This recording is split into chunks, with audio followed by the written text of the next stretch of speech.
My sister is severely autistic, and I hate her for turning my life into a living nightmare. I hate her. That should be wrong to say, but it doesn't feel like it. Ever since my sister was born, it's like I vanished from my parents' radar. I was 6, excited to be a big sister, but that excitement faded fast. The shift was gradual but undeniable.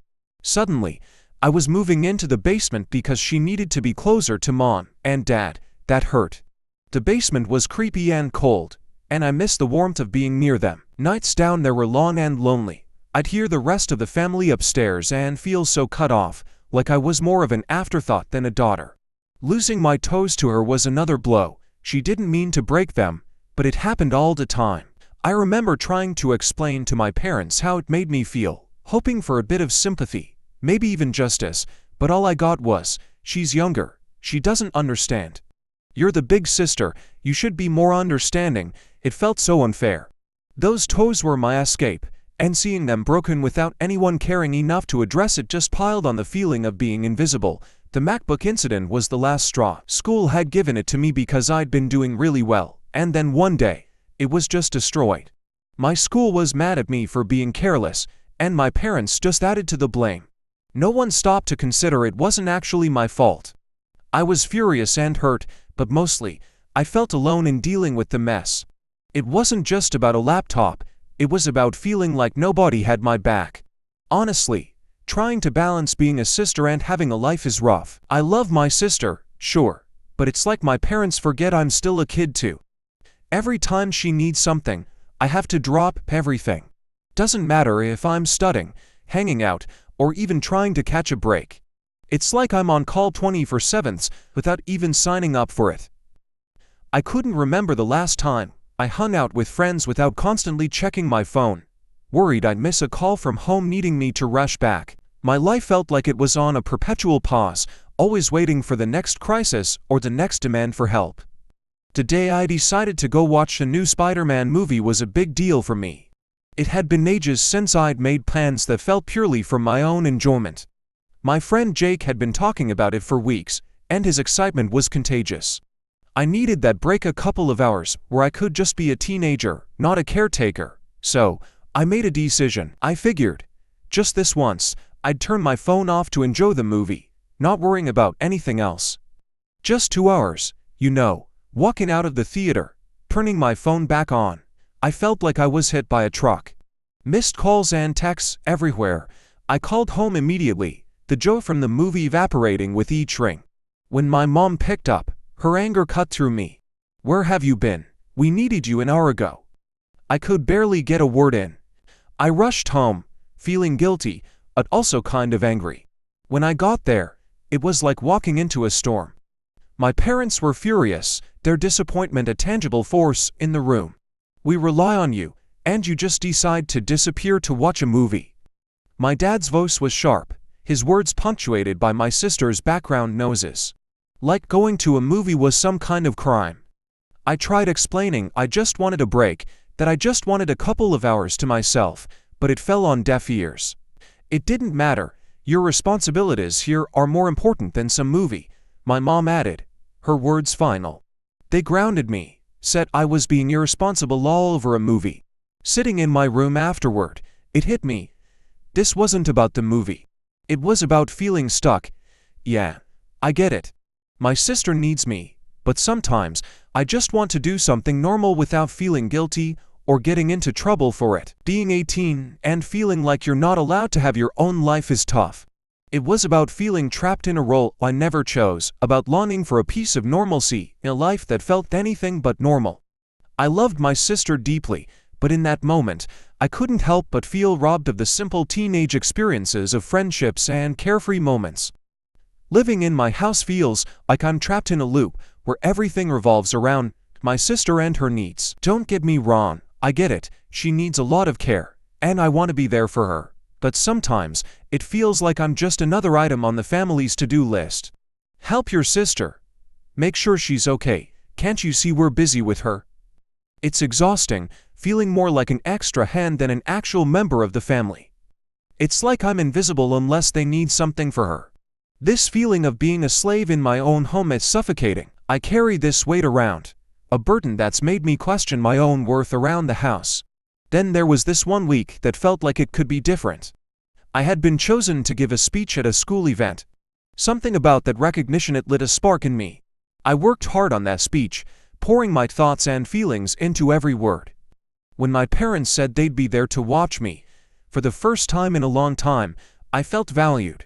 Finally, something about me. I worked on my speech every night, imagining looking into the crowd and seeing my parents there, maybe even catching them smiling proudly.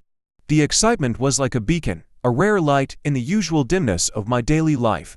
Like maybe this time, things would be different.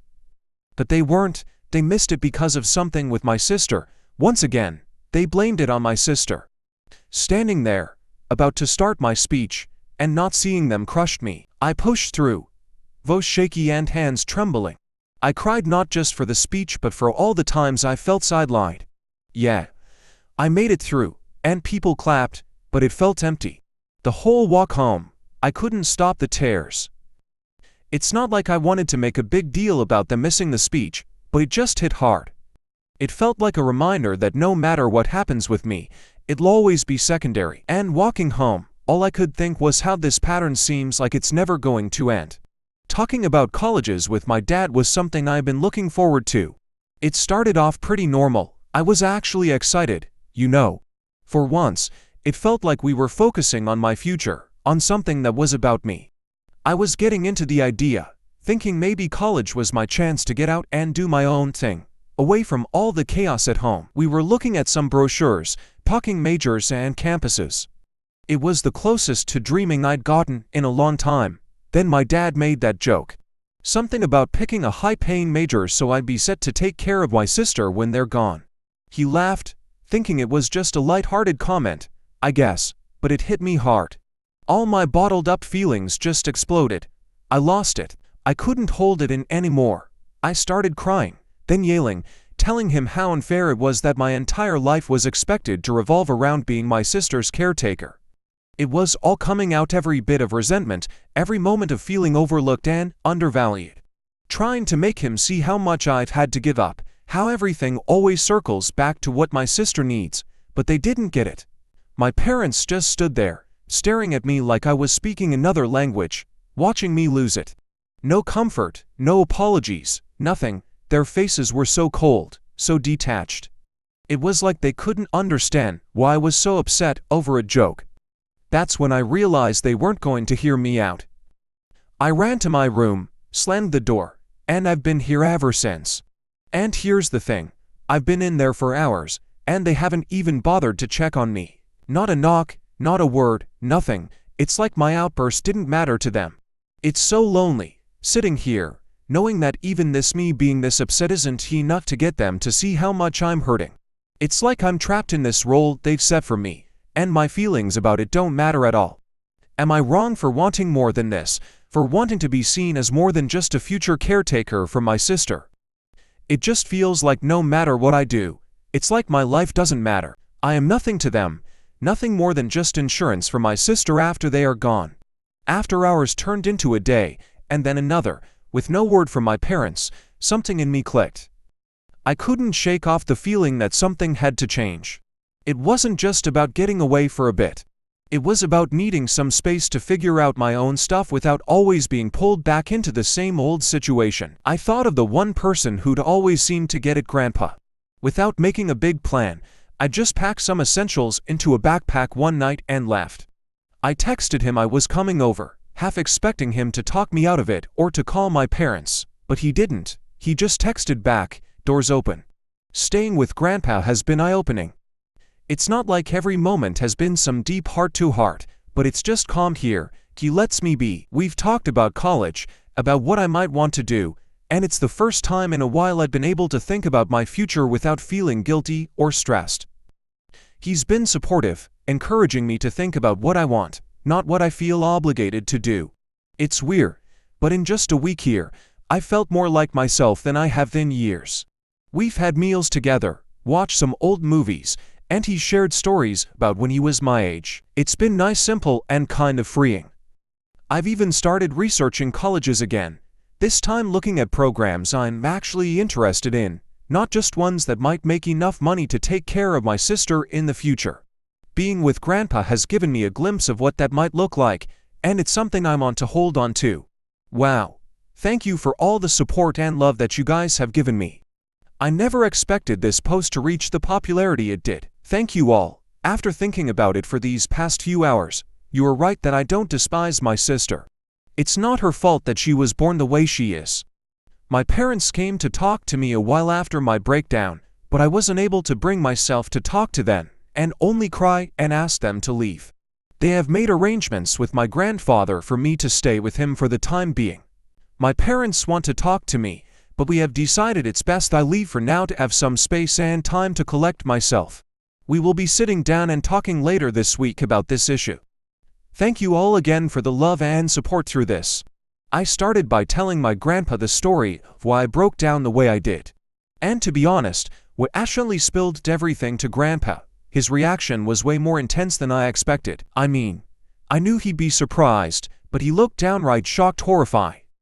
I told him all about how things have been at home, how I've basically been my sister's full-time caregiver on top of everything else, and how it all came crashing down that day with my dad's joke about college and taking care of her forever.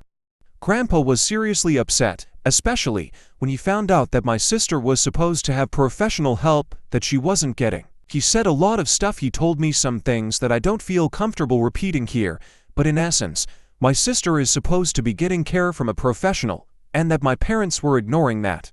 But the gist was that it wasn't right or safe for me to be in that position, especially with how things were with my sister. He couldn't believe my parents were putting all this on me and that they'd kept so much from the rest of the family. He was also really mad about the whole movie incident, saying it was the last straw that showed how unfairly I was being treated. Grandpa's pretty chill most of the time, so seeing him this mad was kind of a big deal. He told me straight up not to talk to my parents unless he was there, which was a relief, honestly. He said he'd talk to them first, sort everything out, and be there with me for any conversations in the future. But it wasn't just Grandpa. Over the next few days, I heard from aunts, uncles, cousins, you name it. They were all checking in, making sure I was okay, and they were all just as shocked as Grandpa was. Turns out, my parents had been telling everyone they had a professional caregiver for my sister and even taking money from the family to pay for it, except that caregiver never existed. Everyone was pretty upset about being lied to, especially about something so serious. This past week, man, it's been a roller coaster. Tough, yeah, but also kind of eye-opening in a good way. The whole drama with my parents and finding out all that stuff I had no idea about was a lot to handle, but then there's been this unexpected silver lining: my extended family stepping up in ways I didn't even know I needed. Grandpa's been at the center of it all, trying to make up for what he keeps calling lost time. He's been really pushing me to just be a teenager again. It's weird but nice, getting nudged to hang out with my friends more, or just chill and do whatever I feel like, stuff I haven't really done in, well, forever. It's like he's on this mission to help me reclaim parts of my life I didn't even realize I was missing out on. And it's not just him. My aunts and uncles have been amazing too. They've been around a lot this week, checking in, bringing over food, just talking and actually listening. It's like they're making this massive effort to show they care, to make sure I don't feel alone in this whole mess. It's pretty overwhelming, but in the best way possible. For the first time in what feels like ages, I'm not just the sister or the caretaker. I'm just me, and that feels really good. The talk with my parents on Saturday night disaster doesn't even cover it. I went in hoping maybe, just maybe, we could start fixing things. Instead, it fell apart even more. They actually admitted to a bunch of stuff so messed up I can't even bring myself to type it out here. But the kicker, not a single sorry came out of their mouths. Instead, they doubled down, saying I was pretty much born to be my sister's caretaker. Yeah, my dad actually said that like my whole purpose was just about taking care of her. I couldn't keep it together. All the stuff I'd found out, all the support I'd been getting from the rest of the family, it all just bubbled up. I called them out on everything: the lies about the caretaker, the money they were supposedly spending on it but actually weren't all of it. But they just dodged and made excuses. By the end of the talk, things were even worse than before. It felt like hitting a brick wall, trying to get through to them. I'd gone into that conversation with a sliver of hope that we could mend things, but I walked out feeling like that chance was completely torched. So after that disaster talk with my parents, I made up my mind. I'm done. Had a long chat with Grandpa and my uncle last night, and we all agreed it's best if I don't go back. Today's the day I'm officially moving out to live with Grandpa. It feels weird, making this huge change, but it also feels right, like I finally have some control over my life again. I've also decided I'm leaving the state for college once I'm done with high school. Just the thought of starting fresh somewhere new is kind of thrilling. My auntie's been incredible through all this. She told me she's going to start sending the money directly to me, the money she used to give to my dad for my sister's care. Guess it's going to be my college fund now. My parents, they've called a couple of times since that night, but if you're thinking they called to say sorry or that they missed me, no. They just wanted to know when I was planning to come back home. It's like they're not even trying to understand why I had to leave. I know this is going to be a huge change, and honestly, I'm kind of scared, but at the same time, I feel this weight lifting off me. I'm finally making decisions for myself, and there's something really freeing about that. Today's just the start of something new, I guess. Deciding not to go back to my parents was tough, not going to lie. There's this uneasy feeling sitting in my stomach, but deep down, I think it'll fade with time. The support I've been getting from the rest of my family has been unreal. It's weird, even though I've made this big decision, feeling all their love and support makes the whole situation a bit easier to handle. But yeah, the harsh truth, I pretty much lost my parents through all this. That realization hits hard. It's a lot to process, and sometimes I catch myself wishing things could have been different. But through all the mess, I've come to see something really important. I don't hate my sister. That anger I thought I felt towards her was misplaced. She's not the one to blame for how our parents chose to handle things. I love her more than I can say, and hating her for something she had no control over was wrong on so many levels. I hope someday I can make that right. For now though, leaving is what I need to do for myself. It's about finding my own way, figuring out who I am outside of this whole situation. It's going to be a journey, but I'm ready for it. Edit. Thank you all so much. I wish I could respond to every single one of you, but my lunch only lasts so long. I'll update tonight how the move out went, but until then, thank you all. I want to say that your support has been amazing, and your kindness means more to me than anyone could ever imagine. Moving out was surreal. Grandpa and my uncle were with me every step of the way, helping me pack up my life into boxes and bags. Everything that meant something to me, we took. Make sure to grab all the important stuff like my birth certificate and social security card. It felt weirdly official, like I was collecting pieces of my old life to start a new one. My parents, they were pretty much silent the whole time. Dad took off with my sister not long after I got there, leaving just my mom to watch us pack. She didn't say much, just hovered in the background. It was awkward, tense even. But then, as we were about to leave, she finally broke down. She said she loved me, that she'd miss me. After days of silence, those words hit differently. I hugged her, said goodbye. It was one of the hardest things I've ever done. Sitting in my new room at Grandpa's house, I keep replaying that moment. Did she mean what she said? After everything, it's hard to know for sure, but I want to believe she did. Right now, all I can do is focus on what's ahead. Maybe with time, my parents and I can find a way back to each other. Thank you for reading. If you haven't subscribed yet, please do so and hit the notification bell to stay updated with more shocking real-life stories happening around you.